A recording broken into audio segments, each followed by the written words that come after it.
So I'm just doing fairly small pebbles. They're about 1/4 of an inch in diameter. And they're varying a little bit. And I'm just kind of putting them together very randomly. So I've got this one here is actually more of 3/4 of a pebble. And I have a spot right over here I missed. So we're just going to come over here and do another little one. So it gives the appearance of going underneath the pebble below, or the petal below it.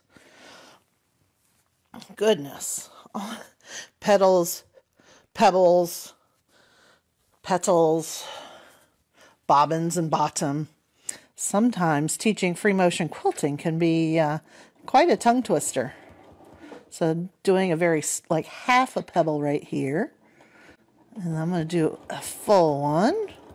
Nearly full anyway. And then a little teeny tiny partial one over here. Just fitting them in where I can. It's almost like doing a puzzle. So if any of you out there like to do puzzles, this is kind of the same kind of thing. I'm going to do a teeny tiny little round pebble there.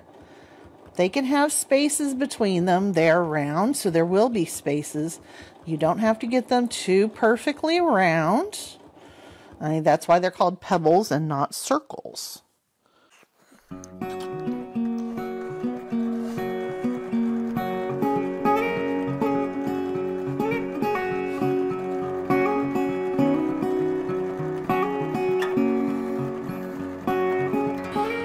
Sorry, it's hard to talk while concentrating. Don't mean to tune you guys out.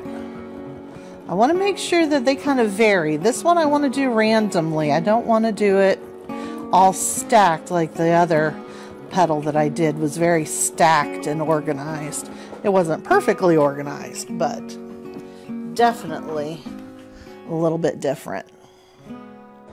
But by varying your shape, you kind of keep from getting those very orderly rows. And then you can also make, in between your pebbles, you can throw in something even better. So I'm going to do a much bigger pebble here. Nice and round circle. And I'm basically putting in a curlicue inside, a little spiral. And that just kind of makes it a little bit more interesting. And then we're just going to continue with the pebbles.